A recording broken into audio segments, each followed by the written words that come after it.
Well, good morning, fellowship. Good morning. It's good to see you. My name is Jeff Helton, and from time to time I get the chance to come over and spend a Sunday here and get to speak, and it's always an honor to be with all of you. I don't know if you've seen Eugene yet today or not. I hope you will. He's looking a tad bit older today, as today is his birthday. So if you haven't had a chance to wish him that, you're going to want to do it. Yeah. See, two friends. That's neat. Who clapped for you? Yeah. I ran into Kathy earlier, and we were chatting about his birthday. And I said, how's the birthday boy doing? And she said, oh, my goodness, in that beautiful accent of hers. And she went on to explain to me that Eugene has not just celebrated his birthday today, but he's been celebrating what he calls an FNB, a fortnight birthday, which means his birthday has been the previous 2 weeks. Every day he's been celebrating his birthday. So evidently this morning he's talking with the family, and he's explaining to them, you know, my birthday, my fortnight birthday, these 2 weeks, it's really not met my expectations. And in effect, I'm not very happy. So you get a chance, children, wife, to make it up over the following 2 weeks. I'll extend my birthday. Such a generous man he is. Precious little Caroline looked at him and said, Daddy, next year we just won't have a birthday for you. So I think we've got a plan for him. Anyway, it is always good to be here in Jackson, to be at Fellowship. So grateful to know that God is doing great things in this community of faith. Last week, Eugene started a series. You've seen the slides. It's in the program, Awake, O Sleeper. What a perfect way to begin a new year, isn't it? Kind of that invitation to take a little bit look inside personally and say, hey, how do I need to awaken my soul? And yet it's bigger than that. As we look around our world, as we look around our culture, and we see things that are happening that we go, not the way I want it to be, not the way I thought it would be in my lifetime. There's a part of us as believers that a great invitation is awake, wake up, wake up. What is God requiring out of us? Last week, as Eugene set the context for this, he told us that in this series we'll be looking at some of the Old Testament minor prophets. You know, don't be confused by the word minor. Their messages are very much major. But these minor prophets, most of the books fairly small, have some major words to say not only in the day and the era, the time they lived, but as we study their words, as we study their messages, as we saw last week, I think we'll see every week, God's Word has something to say to us today. Now, our challenge always on a Sunday morning when we gather, or even at home when we open our Bibles, is to understand what God was saying in real time, what was going on in a culture, and then how do we kind of bridge the gap from that culture to today and go, so Lord, where are you taking your Word, and where are you applying it to us, to me, today? If you remember last week, Eugene set the table for us. The Israelites have been in 70 years of Babylonian captivity. Just think of, they've been gone from their homeland, from Jerusalem, and while they're gone, the temple, the most important place really in all of Jerusalem, has just been destroyed. It's been obliterated. And now God, through his prophets, are inviting the Israelites to come back home, to come back and rebuild the temple, to make the glory of Jerusalem back to where it was. And last week we saw that they've returned to Jerusalem, and they've discovered the state that it really is in, and that the temple is not the way they wanted to be. And the word Eugene used last week is they find themselves in between being determined to come back and do what God has invited them to do, and then seeing the reality of it and being a tad bit disillusioned. And I really appreciated the message last week as I listened to it online, and I think for all of us, we know that space, don't we? That space in between, determined, there's something I want to do, there's something I want to be, there's a way I want to walk. And then life kind of has a way of sometimes creating a disillusionment. And that's where we found the children of Israel last week in the first part of chapter 1. Well, if you did any reading this week and Haggai, and you kept going and you looked at the last part of chapter 1, we see that God speaks to the Israelites through the prophet Haggai, and he tells them, hey, go up the hill, start gathering supplies. In other words, get ready, we're going to build. And by the end of chapter 1, they've started rebuilding the temple. We're going to pick up today in chapter 2 of Haggai. If you have your Bibles, you want to turn there, you're welcome to join me, as we're just going to look at 3 verses. But these 3 verses let us kind of peek in on the Israelites about a month into the rebuilding. Now, let me give you context. The rebuilding of the temple is going to take them about 4.5 years. So, y'all, they're in the very, very early days. You know what it's like to start a project? You know, to get excited going, man, there's something I need to go do, and then at some point you kind of bump into a wall going, ooh, this project may be a little bigger, a little harder than I thought it was going to be. I think we're going to see that today as we look at this story. In chapter 1, as I said last week, after several months of being in Jerusalem, there's a bit of an awakening. They started building, and now we see them, like I say, a month into it. During this time while they're there in Haggai chapter 2, it's also the Feast of Tabernacles. October in Old Testament days was a very busy month in Jerusalem. 3 different feasts that are celebrated. 2 of those feasts are one-day feasts, and one of the feasts is a week long, and that's the Feast of Tabernacles. And so they've already had 2 other feasts, and now they've been on day 7 of the Feast of Tabernacles, and that's where we're going to join them. So to give you an idea, then the Feast of Tabernacles, everyone starts living in, the Bible calls them booths. I want you to think of really poor tents, okay? They're kind of like little lean-tos. That's what they're living in. So they've lived for a week outside of their homes, and they're kind of just probably in this place of being cranky and crabby on top of everything else. They've got this job that they're realizing is bigger than they ever can imagine. And my guess is attitudes are starting to go a little sideways, as we'll see. We'll pick up the story with just 3 verses this morning in Haggai chapter 2, verses 3, 4, and 5. Verse 3, Haggai is speaking through the Lord. God has spoken to him and tells him, here's what you need to say to my people. He says this, verse 3, who is left among you who saw this house in its former glory? How do you see it now? Is it not as nothing in your eyes? Yet now be strong, O Zerubbabel, declares the Lord. Be strong, O Joshua, son of Jehozadak, the high priest. Be strong, all you people of the land, declares the Lord. Work, for I am with you, declares the Lord of hosts. According to the covenant that I made with you when you came out of Egypt, my spirit remains in your midst. Fear not. A very few words with what I'm going to tell you is a whole lot of content. Here's what I want to do for the next few minutes. I want to break this passage up and look at it in 3 different ways. We're going to look at the same words, but we're going to come at it from 3 different angles. You know, kind of like if you picked up a beautiful diamond and you understood how to look at them, every time you turn the diamond, you look at a different facet of it, you see something fresh. That's what I hope we can do this morning. We're going to look at it first by seeing 3 questions that Haggai asked the people of Israel. Then we're going to look at it by seeing 3 words of encouragement and then 3 promises. And as we do that, my hope and my prayer is that we'll be able to look at our own lives and go, wow, how are we kind of like the Israelites? And what's the word of encouragement, even this very morning, in the place that we are in life that we need to hear? And what do we need to be reminded of, maybe most importantly, about the promises, the goodness of who God is? Verse 3, Haggai asks this question over and over again. It sounds like, although it's 3 different questions. Who is left among you that saw the house in all of its former glory? Now remember, they've been gone for 70 years. The temple's been gone for 66 years. And so all the people are gathered around, and he's basically saying, hey, wait, who's old enough to even remember this place? That's what he's asking. I mean, you got to be north of 70 to remember it, probably. I mean, let's say you have good memories when you're 5 or 6 years old, then you probably got to be 71 to 76 years old, somewhere in that window. So he's asking this question, not rhetorically, probably, but literally. We don't know how old Haggai is, but maybe he's one of the old guys and can say, hey, I kind of remember what it was like. But who among you remembers it?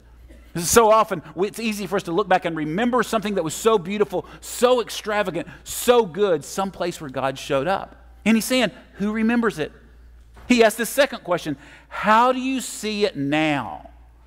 This is kind of like a gap analysis, isn't it?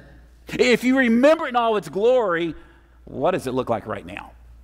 As you look at what we've accomplished in a month, we're just getting the foundation set. We're just starting to put the first brick up. We're clearing away rubble that's still been here too long. What do you really see now? In other words, I think it's an invitation saying, hey, just tell the truth. How bad is the situation right now? You know, that's one of the things that's hard for us to do sometimes is to look at a place that's in rubble and go, wow, this is really messed up. And yet the first thing God's inviting them to do is remember what it was and just tell the truth about what it looks like now. And then the third question is this, is it not as nothing in your eyes? What? God's looking at the temple, the place where they're coming to worship, and he's declaring it as nothing, at least in their eyes? I think this is one of those brilliant moments when God says, well, if you're afraid to tell the truth about how you see it now, let me help you. You're looking at it and going, ugh. It's almost like with disdain, you look at this place. You have no vision for what it can be.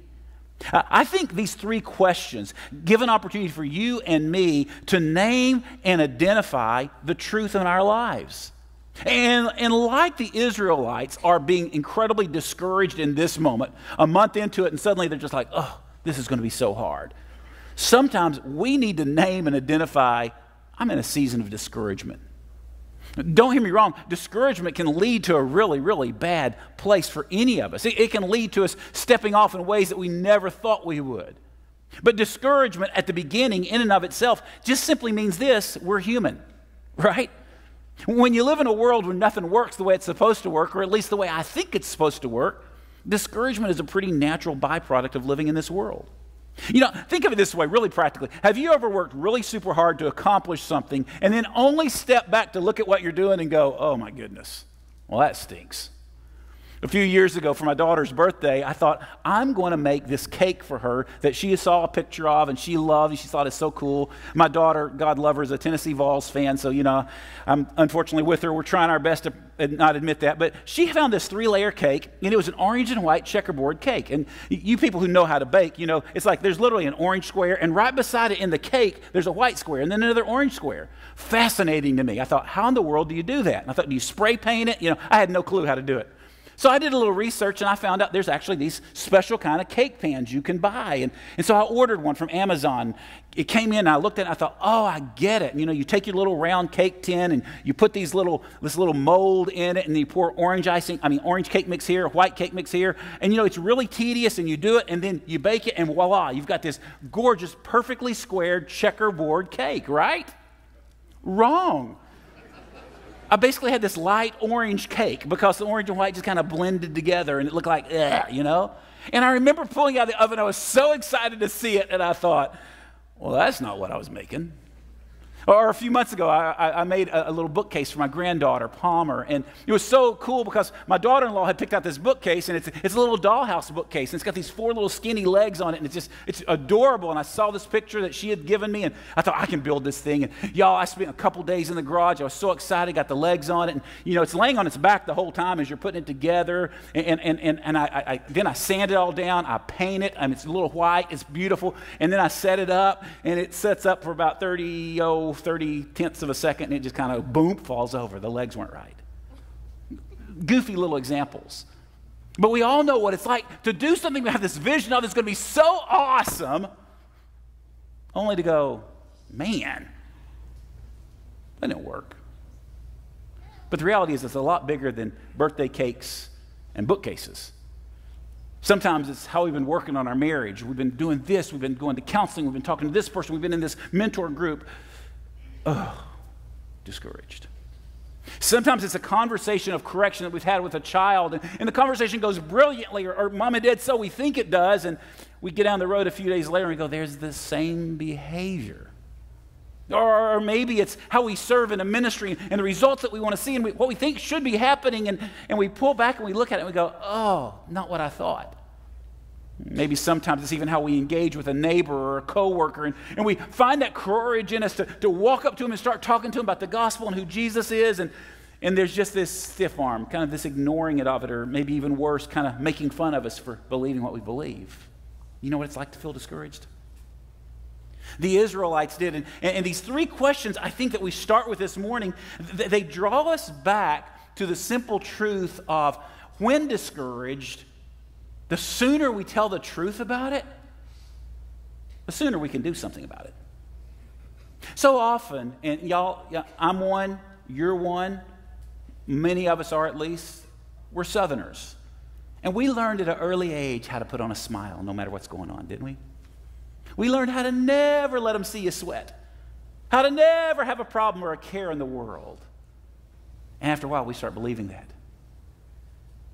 God shows up to the Israelites with 3 very pronounced questions and say, hey, let's just tell the truth.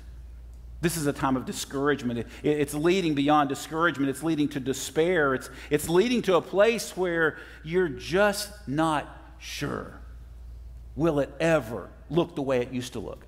See, our discouragement is often connected to the same things the Israelites are. Either, number one, we're looking back going, man, it used to be so good. Or we're looking at the present going, well, this isn't what I thought. I think part of what it means to awaken our souls, part of what it means to really follow Christ, as Eugene invited us last week, from a real deep place, is realizing times of discouragement, because when we don't, they lead further down the road to a place of despondence. See, there's a danger in focusing on how things are not as they once were or as they should be. Because suddenly our vision becomes locked and loaded in our own expectations. One commentator wrote it this way: there are two persistent roots of despondency that are growing vigorously among Haggai's people. One, the past seemed incomparably better than the present.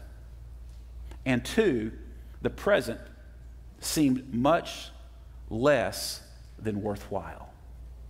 You ever get that place? Where all you can see is the old glory days. Or, wow, today's not much.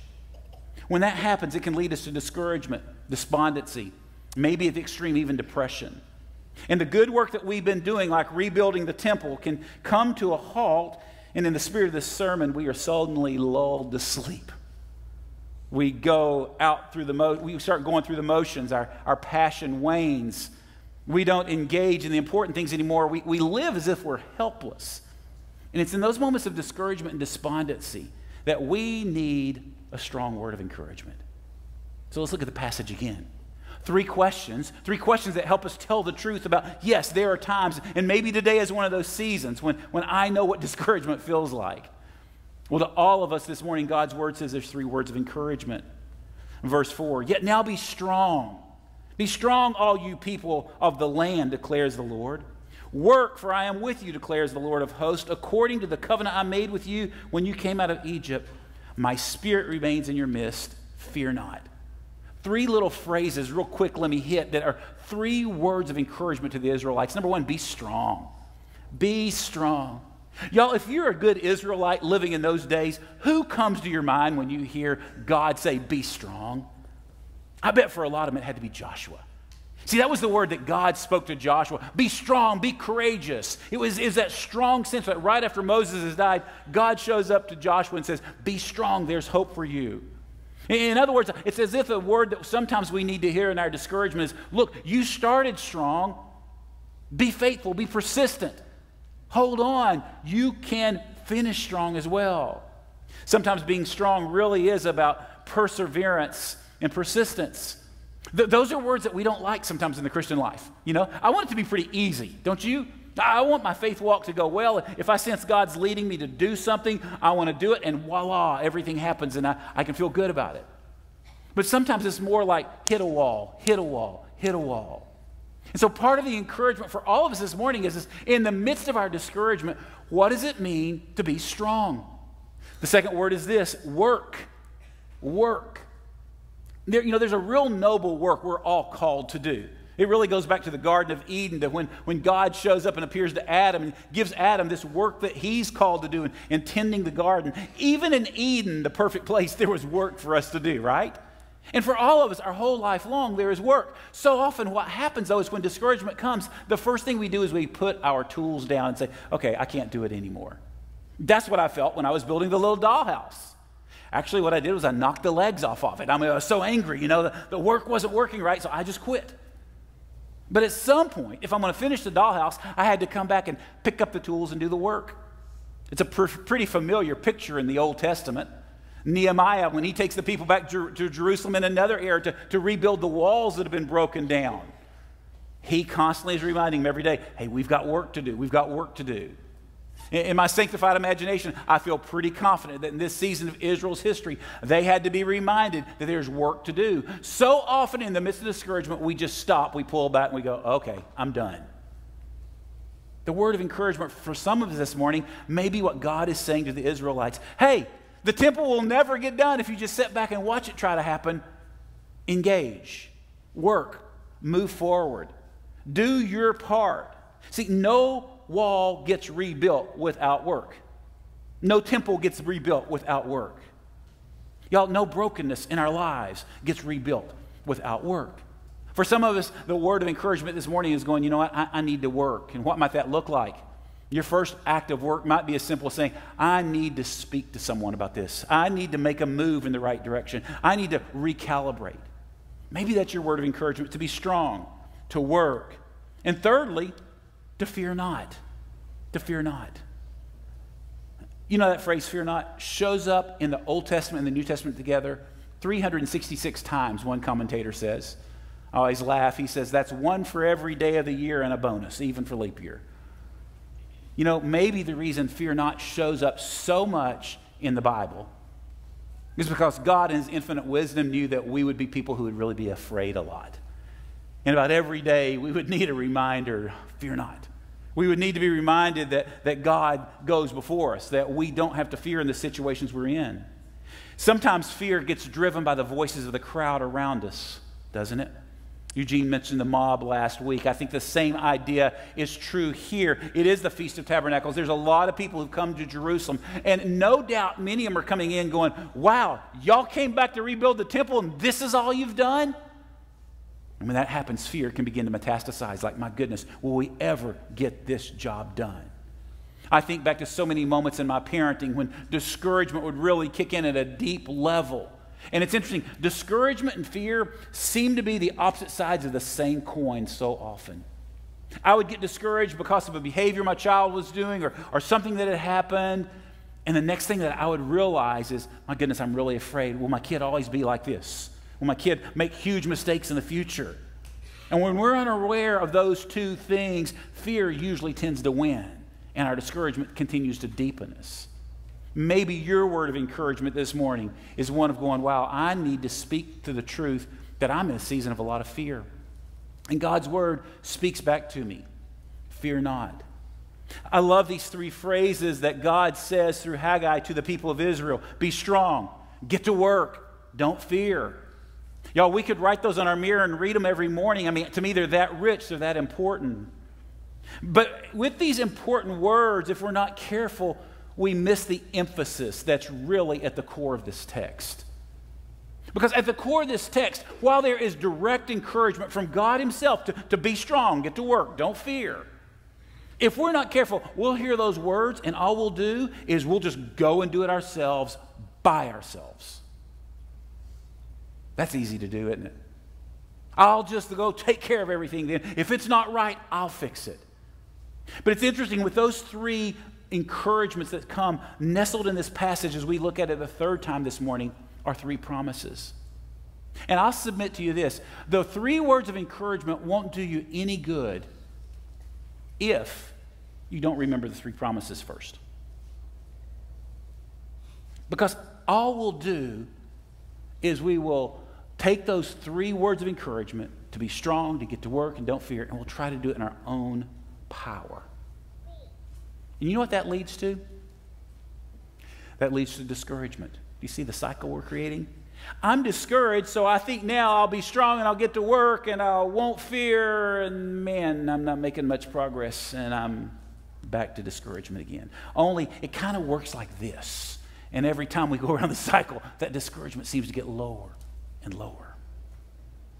See, at the core of this passage, what I believe we have to grab and wrap our arms around are three promises about the character of our good God. Because if we're going to awaken, we sang it in a song this morning, I can't wake myself up. It requires God doing that. And the way we see him doing that is when we remember the truth about who he is. Three pictures of who our God is in the story that we must return to in our times of discouragement and despondency. In verse 4, he says, work, and here's one of the promises, for I am with you. I love that he links those together. In other words, you can't do the work that you really need to do. You can't really be strong unless you remember this first and foremost, I am with you. If I were to give it to you in a word, our God is sufficient. Our God is sufficient. You know, sometimes the word sufficient doesn't feel that big or that like, wow. Can I give you the opposite of sufficient for a minute? Insufficient, right? See, we have a God who is sufficient.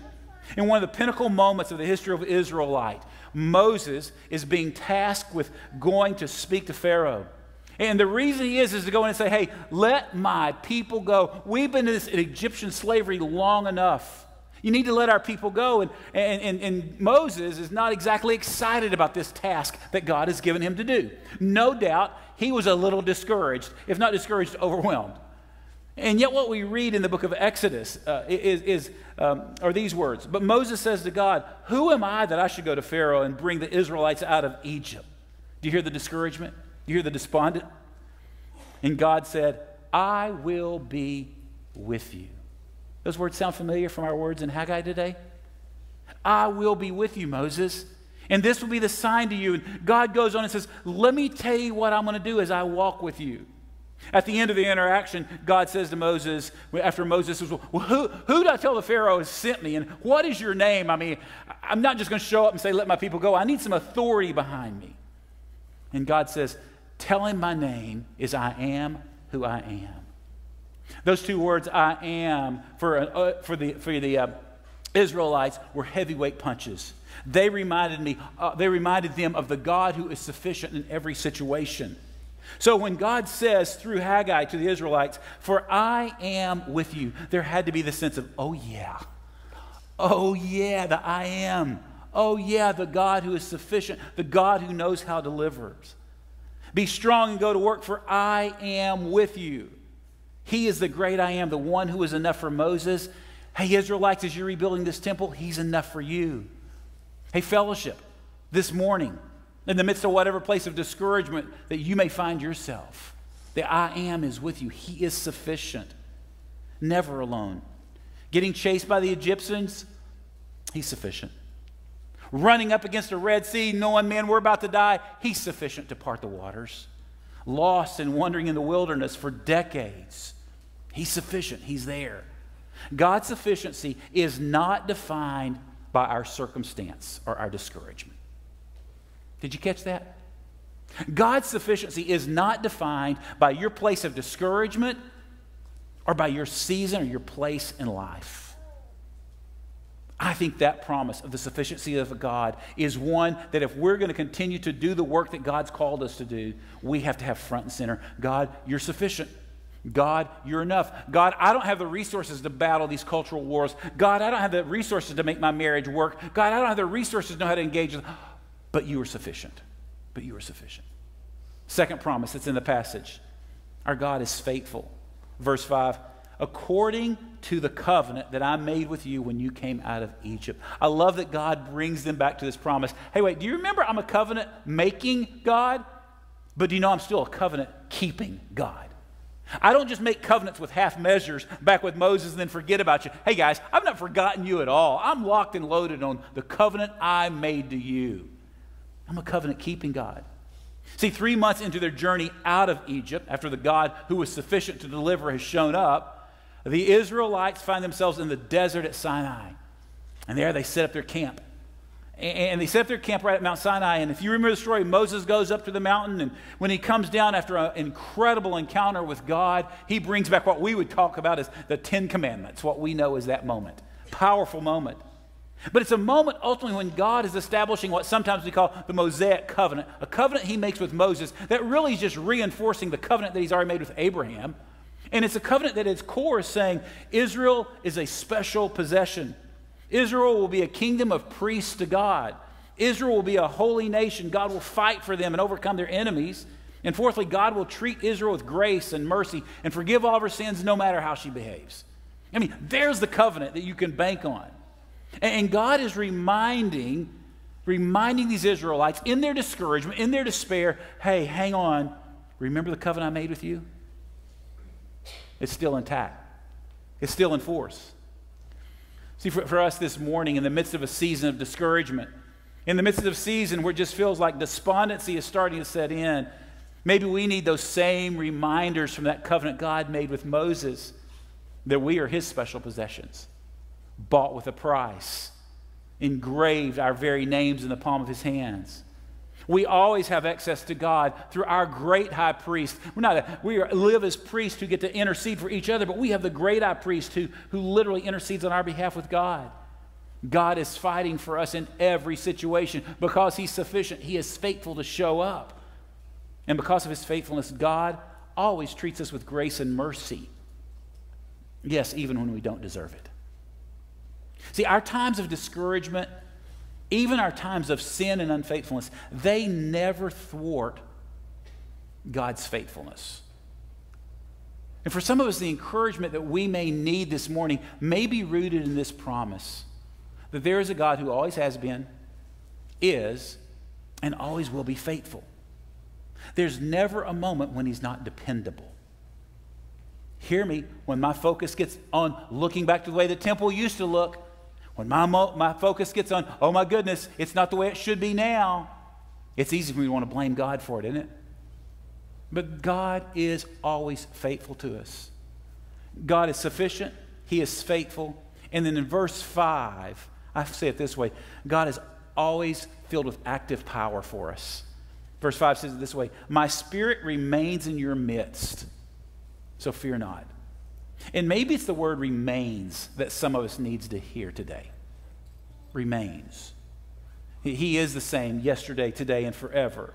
In the midst of our encouragement, God remains. When Jesus left his disciples, and it would be easy to imagine they may feel like, oh my goodness, where are you going? Don't leave us, don't abandon us. The word that we hear from the Lord is this, is that Jesus says, I will leave my spirit who will lead you and guide you and comfort you. That same spirit, the spirit that raised Jesus from the dead, he is always active. He is always working. You know, we talked a minute ago about in the fear not passages that they show up 366 times. And almost every one of those times, the phrase fear not is linked with something else. And it's usually linked with this, for I am with you. My power is at work in you to accomplish and do good things. We sang the song this morning, oh my God, he will not delay. Your promises are true. You always come through. He is always actively at work in us. This morning, in your time of, this morning maybe you're in a place of discouragement, or you know this, discouragement will come again if you're not right now. Where do we turn in those moments? And I think this passage in Haggai gives us three pictures. Number one, we learn to tell the truth. God asks questions to help us do that. Secondly, we realize there's a work I need to do. That I need to be strong. I need to not fear. I need to move the ball down the field. But the foundation to it all is I need to remember the goodness and nature of who God is. Y'all, this is an age-old challenge, isn't it? Of knowing what to do in the midst of despair. You know, you and I are sitting here this morning going, yeah, I kind of know what discouragement is like. I mean, I think it's beautiful to go back to the Old Testament and see this picture of how God showed up for the Israelites. But I want to end this morning by taking you a picture in Luke chapter 5 and just tell you the story. We don't have time to turn there, but let me just tell you the story. The disciples have been out fishing. Some of them have one night. And of course, Peter, then known as Simon, who's a master fisherman, has been out all night. And y'all, most of us who fish would say it this way, they got skunked. I mean, they caught nothing. And as the boats come back into shore, Jesus looks at him and he says, hey, put on out into the deeper water and throw your nets out and let's make a catch. Now, y'all, Simon, more than likely, would have gone, hang on, dude, you're like the preacher and I'm the fisherman. There ain't no fish out here tonight. That would have been probably an easy response. Simon was the one that always kind of spoke quickly. But Simon instead, he says this, Master, we've worked hard all night and we haven't caught anything. Do you hear discouragement there? Do you hear looking at the present reality going, it's just not working? He knows what it's like to catch tons of fish. He's done it many times. So he can look back and remember the glory days. And tonight, Master, has not been one of those glory days. Sounds a lot like the children of Israelites that we've been looking at in Haggai this morning. Sounds a lot like me sometimes. Master, I've been fishing all night. Lord, I've been talking to people about you. Lord, I've been engaging in my marriage. Lord, I've been walking with my kids, and zippo, nada, nothing's going on. And so often that's where we put the period. And discouragement grows. If there is a key to overcoming discouragement, I think it's found in the very next words that Simon says. Looking at Jesus, he says, Master, we've worked hard all night. We haven't caught anything.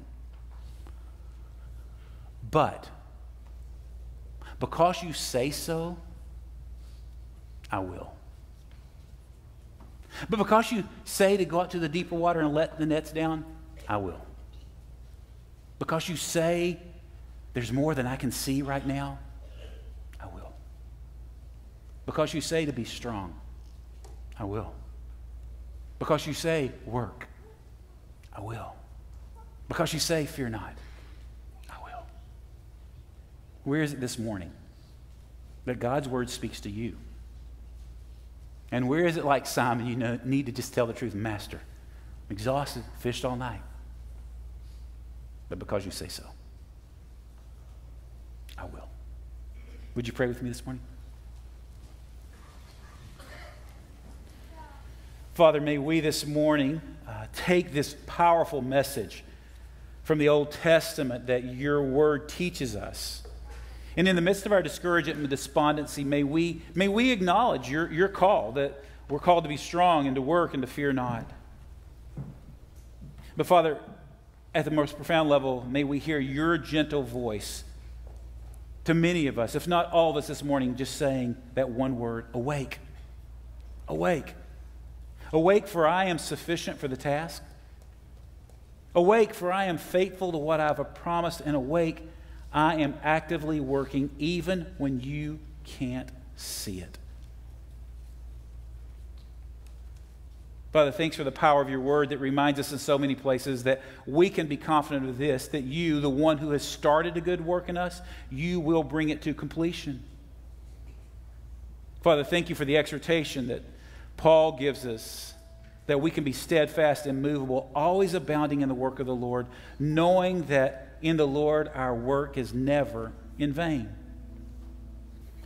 Father, in these places of discouragement that feel so real in the moments that they stir up in us, would you give us the picture this morning of your faithfulness, of your sufficiency, and of your power that is at work within us, for your glory, for our good.